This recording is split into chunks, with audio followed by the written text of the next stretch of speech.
Hi, my name is Kazim Ali, and I'm going to read a little bit from my book, my new book, Bright Felon, Autobiography and Cities, just out from Wesleyan University Press.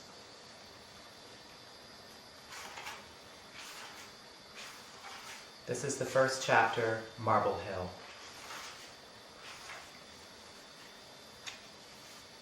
Paradise lies beneath the feet of your mother, a verse I've heard recited so frequently I do not know if it is scripture or hadith.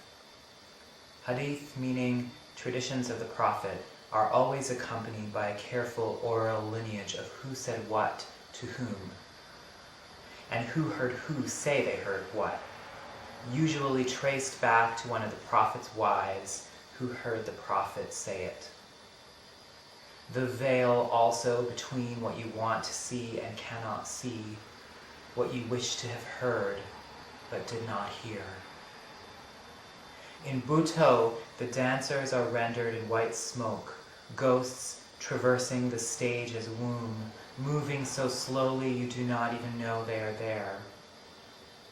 If paradise lies beneath the feet of my mother, then how will I find my way inside unless she admits me? Now I look at each face, each body, as it moves around the subway platform, down the stairs and around the platform, onto trains, off of them. After my aunt's death, I thought of each of them as flames. In each, the body is combusting, burning up the fuel of the soul. Michelle, after giving birth, walked around the city imagining everyone glistening, bordered in amniotic grit. But is it really like Fanny writes, the body only a car the soul is driving? Or something of us sunk into the matter of the body, part of us actually flesh, inseparable from it, and upon death, truly dispersed, smoke? The body of the Prophet's wife always between us, who said what? In which case, there really is something to grieve at death, that the soul is wind, not immortal. A middle-aged woman in the seat in front of me on the train wearing a green puffy winter jacket, her hair, though pulled back, frizzy and unkempt. It's the unkempt I feel tenderness towards, have always felt about myself a messiness, an awkwardness, an ugliness. As a child, I had such an envy of birds, of graceful slopes, of muscular boys. In the train rushing above ground at 125th Street, thinking about stumbling, house by house, walking down this street or the other one, going into the library, going into the school, where every middle-aged woman is my mother, waiting to be trusted with the truth. I have nearly as much silver in my hair as she does. Any pronoun here can be misread. He can mean you, can mean I. An odd list of things I want to do in the next 5 years. Study Buto, write an autobiography, go back to Paris, get lost somewhere I haven't been. Also, begin to say it. Marco and I moved to Marble Hill in the summer of 2006. Let me tell you a story about a city that floats onto the ocean, opposite of Atlantis, which fell into the sea, or Cascadia, which threatens to rise back out of it. Marble Hill, a real hill, perched at the northernmost tip of Manhattan Island, a promontory out into the conjunction of the Hudson River and Spuyten-Duyvil Creek. The wind is an instrument, its own section of the sky orchestra.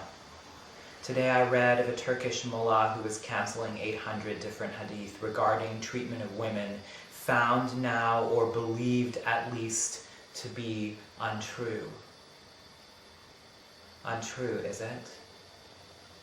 untrue the laws that were graven in fire or graven in stone. Says the Quran, this is the book. In it, there is no doubt.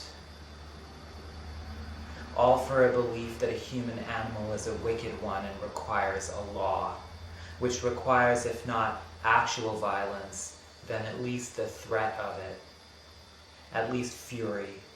Here in Marble Hill, you are where you aren't. Orchestral, the river that curves and curves north of the island. Ships bound for the Upper East Side from Albany have a harder and harder time negotiating the tortuous and twisting Spuyten Duyvil. So a canal is blasted through, and what was once the northern tip of Manhattan became an island. Walking across one of the bridges in Paris, I came to a place called Les Mauvais Garçons. Being afraid to enter, I crossed the street to another tavern. I stayed for 3 hours. Radiant with traffic, the streets do not remember the gone. The pillar at the Place de Bastille does not put back brick or bar. 10 miles out of Chartres, nothing but grain across and gray above, a dark raven emerges, screaming from the fields. These thoughts are nothing, following one after the other. Somali lesbians scheduled for their execution. 2 boys in Iran convicted of drunken and lewd behavior and hanged for it. Boys, 16 and 18. There was video footage of the actual hanging on the internet. I watched it myself. You wear your fingers down, copying sacred texts, sang Lala. But still the rage inside you has found no way to leave. The Arabic line, this is the book, in it there is no doubt, can also be rendered as, this is, no doubt, the book. Dear Mother, there is a folder of my loose poems lost somewhere during the summer of 2006 when I traveled between Pennsylvania, New York City, Virginia, Maine, and your house in Buffalo. There was a letter inside the folder to you. Though I've looked and failed to find it, I'm sure it is still in the house in Buffalo somewhere. An envelope with a folder inside. Inside the folder, loose poems. Tucked into the poems, a letter. The veil between what you want to see and what you cannot see. Emily Dickinson sent her first letter to Thomas Higginson unsigned. She included with the unsigned letter a smaller sealed envelope in which there was a calling card upon which she had written her name.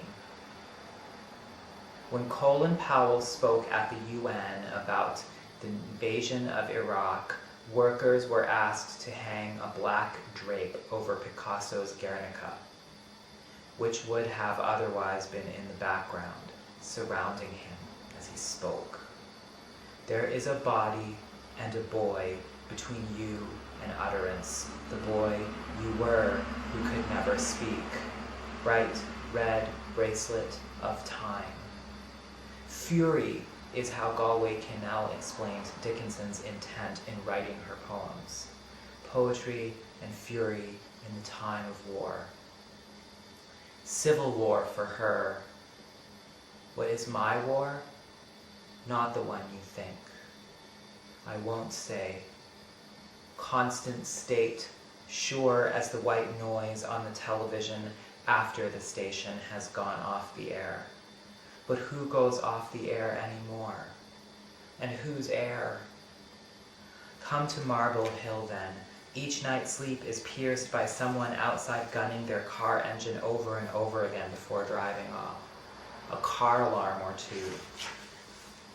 There is a street light outside the window that shines into the bedroom, bright as the moon, but more orange. Orange, like the saffron scarf I wore to Tokudo, leaving home, when my friend Ansho became a monk and took a new name. The day I sat down next to a young man with a sweet smile, a gardener, name of Marco. The train runs the next block over. We are on the second floor, so hear it if we really pay attention. By now its rumble on the tracks, the chiming when the doors are about to close, are on the order of background noise. I have not yet learned how to sleep through the night.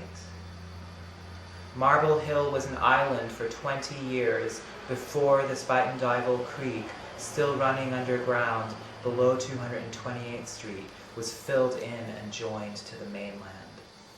The city itself, my life, that first Buteau performance I saw, a man with such slow and intense movements, so internal. You hardly knew he had moved at all, and suddenly he was all the way across the stage, contorted, holding a glass bowl aloft in which a fish swam. None of which you had even noticed was on the stage. As I write this, a car alarm, the train, then silence.